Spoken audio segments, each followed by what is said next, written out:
Assalamualaikum warahmatullahi wabarakatuh. Yang terhormat Bapak dosen Dr. Syaifuddin yang kami hormati, kami akan menyampaikan tugas ujian akhir semester Gasal dari Pasca Sarjana sendiri. Ada 7 soal yang perlu kami sampaikan kembali. Berkaitan yang pertama, ini apakah Al-Quran yang kita baca, kita dengar adalah kalamullah yang qadim? Ini disuruh menjelaskan juga dengan dalil bahwa Al-Quran adalah kalamullah. Semua huruf, lafaz, dan makna Al-Quran termasuk kalamullah. Dalil Al-Quran yang menjelaskan tentang Al-Quran adalah kalamullah adalah dalam surat At-Taubah ayat 6 yang berbunyi A'udzubillahi minasyaitonirrajim Bismillahirrahmanirrahim. Summa abliktu wa in hada minal musyrikina tajarrata fa'ajirhu hatta yasma'u kalamallahu ma manahu dalika bi annahum qaumul la ya'lamun. Yang artinya, dan jika seorang di antara orang-orang musyrikin ini meminta perlindungan kepadamu, maka lindungilah ia supaya ia sempat mendengar firman Allah, kemudian antarkanlah ia ke tempat yang aman baginya. Demikian itu disebabkan mereka kaum yang tidak mengetahui. Untuk pertanyaan yang kedua, apakah para nabi juga mendapatkan ilham? Jelaskan pula dengan dalilnya bahwa yang namanya ilham disebut juga intuisi atau inspirasi. Adalah bisikan hati berupa pengetahuan yang diberikan oleh Allah Subhanahu wa taala kepada hambanya, baik kepada Rasulullah maupun selainnya. Ilham sering dianggap oleh orang awam sebagai sebuah wangsit untuk melakukan sesuatu atau meninggalkannya.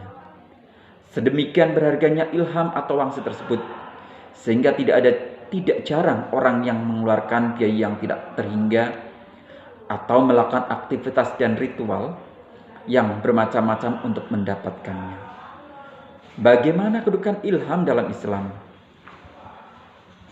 Ilham bagi para nabi dan rasul adalah wahyu.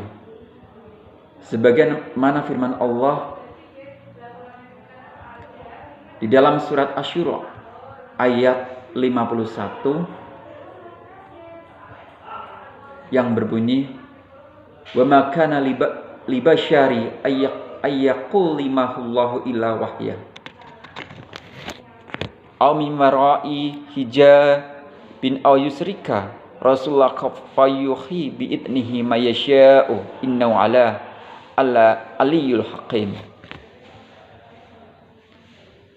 Yang artinya, dan tidak ada baginya seorang manusia pun bahwa Allah berkata dengan dia kecuali dengan perantaraan wahyu atau di belakang takbir atau dengan mengutus seorang utusan malaikat lalu diwahyukan kepadanya dengan seizinnya apa yang dia kehendaki. Sesungguhnya dia maha tinggi lagi maha bijaksana. Untuk pertanyaan yang ketiga, mengapa Al-Quran yang kita baca tidak disusun berdasarkan urutan turunnya? Jelaskan pula dengan dalilnya. Alasannya pertama, Al-Quran diturunkan ke dunia melalui 2 tahap. Tahap yang pertama diturunkannya sekaligus dari Lauhul Mahfuz ke Baitul Izzah di langit dunia sebagaimana sunan yang telah ditetapkan oleh Allah. Tahap yang kedua diturunkan dari langit dunia kepada Rasulullah SAW secara berangsur-angsur sesuai dengan sebab kejadiannya, tetapi sunan ayat Al-Quran yang ada sekarang itu memang bukan menurut cara turunnya, melainkan atas dasar perintah Allah sama dengan sunnah Al-Quran yang ada di Lauhul Mahfuz. Ini dijelaskan di dalam hadis Musnad Ilham Ahmad jilid 1 halaman 57. Imam Ahmad meriwayatkan bahwa setiap kali turun ayat, Rasulullah SAW memerintahkan para penulis wahyu seraya bersabda, letakkan ayat ini setelah ayat ini di surat ini.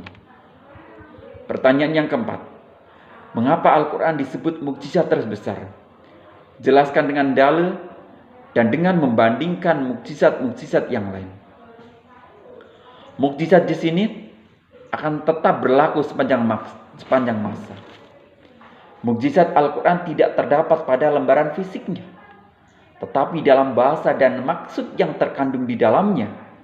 Al-Quran memiliki keluarbiasaan yang secara akal tidak mungkin dihasilkan sendiri oleh Nabi Muhammad SAW.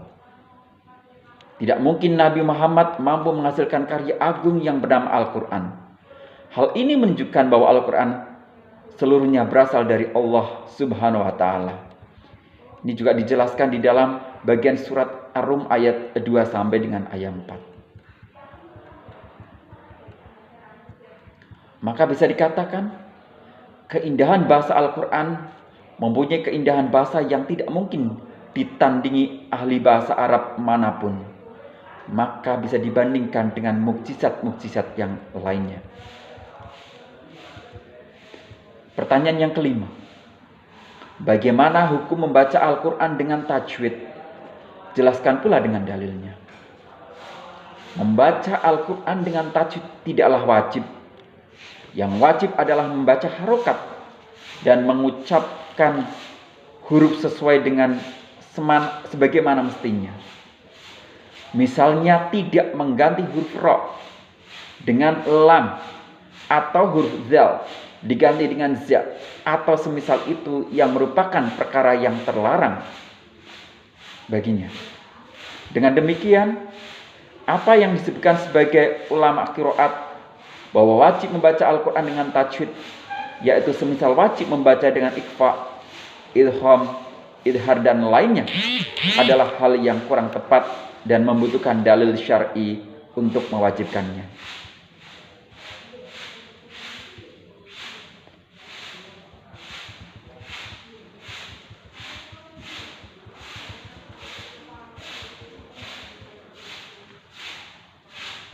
Untuk pertanyaan yang keenam, bagaimana hukum wanita yang sedang haid membaca Al-Quran?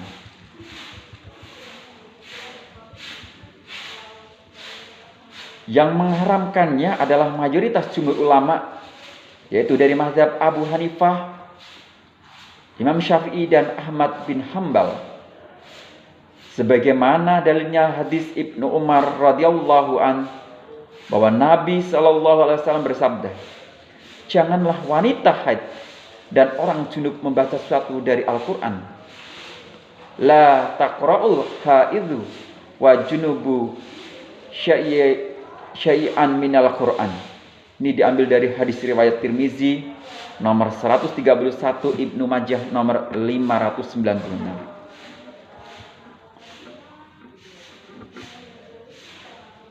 Bahwa dalam hadis dikatakan bahwa Nabi Muhammad SAW selalu membaca Al-Quran kecuali dalam keadaan junub. Hal tersebut membuktikan bahwa dari Ali bin Abi Thalib radhiyallahu anhu bahwasanya tidak menghalangi beliau Nabi SAW sesuatu dari Al-Quran selain junub.